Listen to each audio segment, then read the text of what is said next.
So if you like going down rabbit holes, then stick around because this one is a doozy.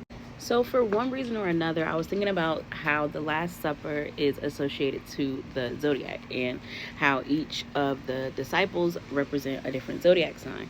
More specifically, I was very interested to find out that Judas is supposed to be Leo. Right. And so I'm like, and Jesus is the sun. And so I'm like, but isn't Leo ruled by the sun?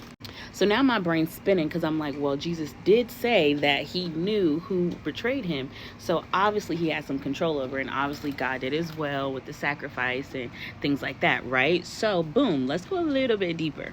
We know there was a bigger reason why Jesus had to be sacrificed, right? God has his own battles. But I like to think that the battles that God faces, we also face as humans. So stay with me. So that brings me back to Judas and Jesus. If Leo is Judas, Leo is ruled by the sun, Jesus is the son, the ultimate son. That means that in some aspect, Judas is a part of Jesus, right?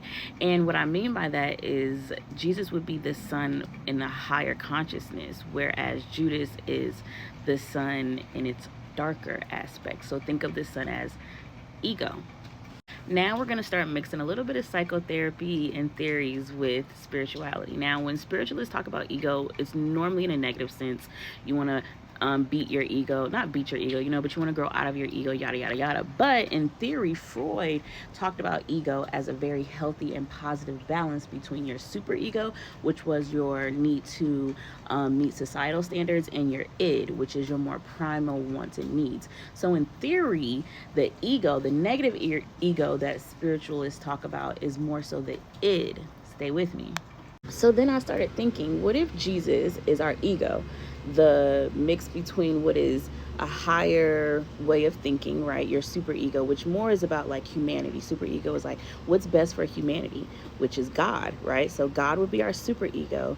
Jesus is that middle bridge between your id and your super ego, which is your ego, where it's like you understand that you do have to walk by faith, but you still have to walk in this world.